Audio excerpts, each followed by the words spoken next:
To this. Thank you. We're having very good negotiations with the people that are leading the country now. It's the third group that we've been dealing with, and they are different. And you could say it's regime change, actually, because these are very different people. I find them to be more rational, very smart. These people have been fighting for 47 years. They've been killing Americans. They've been taking off their legs and their arm, and their faces have been hurt so badly and so horribly. I'm moving very fast. I'm into 3 months. You know, Vietnam lasted 19 years. I'm into my third month, and all I do is say, whoa, when are you going to win? If I were a Democrat, nobody would be talking that way, but it doesn't matter to me. I've gotten so used to it.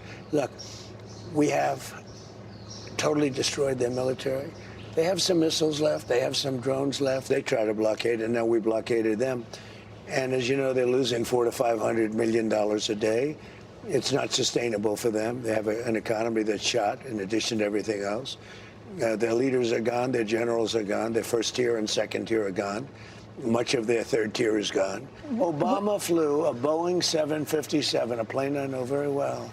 They took the seats out, and they loaded it up with $1.7 billion in cash from the banks in Maryland and Virginia and D.C. They emptied out the banks, and they gave them 1.7 in green, and they gave them tens of billions of dollars, just kept giving them money, and it didn't work. Again, that never works, but again, Mr. Okay, that was President Trump in his interview with NBC's Meet the Press and Kristen Welker on the status of what's going on with Iran now. Iran did attack and targeted Israel after Israeli strikes in Lebanon's capital, Beirut. Let's dig into this with former Trump State Department counterterrorism coordinator, Ambassador Nathan Sales. Ambassador, so the president is not moving on his red lines. He says, give up the nuclear bomb material. You're not going to get any money first. Iran wants 24 billion frozen assets. Maybe we don't know the exact number. Reportedly 24 billion. They're losing a lot of money a day. Show the bad economic numbers coming in on Iran right now. Where does this lead? Will we have to have boots on the ground? Because Iran is not budging. This is deadlocked right now. Well, you're right. I think Iran is not budging, and the reason is because they don't really feel compelled to negotiate in good faith. The Iranians are going to do what they've always done, which is try to drag out the talks and play for time. And I think, you heard from the president just a second ago, he's basically laying out the case for why we don't even need a deal. I commend the president for pursuing diplomacy, but we've accomplished an awful lot. We've decimated their military, we've entombed their nuclear material, and we're crushing their economy with our blockade. My concern is any deal could require us to give them sanctions relief. And we're not going to do it the way the Obama administration did with cash up front.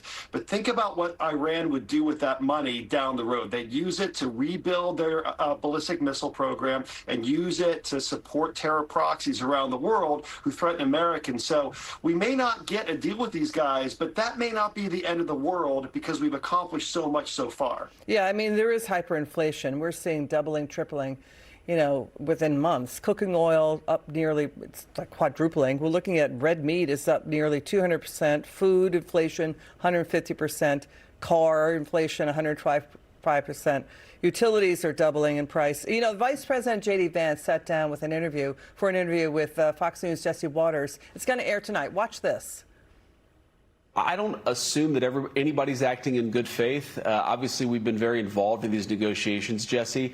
We're going to take the attitude of accomplish the president's mission, but verify over the long term that the Iranians are keeping their end of the bargain. It's a tall order, but it's one that the president has put us in a good position to achieve because let's be honest, Jesse, the Iranians don't want this war to continue. It's not in their best interest. And I think they're coming to the table, putting some real things on the table. We're, of course, going to verify it. But if we get to this deal, it's going to be a home run win for the American people. What do you think?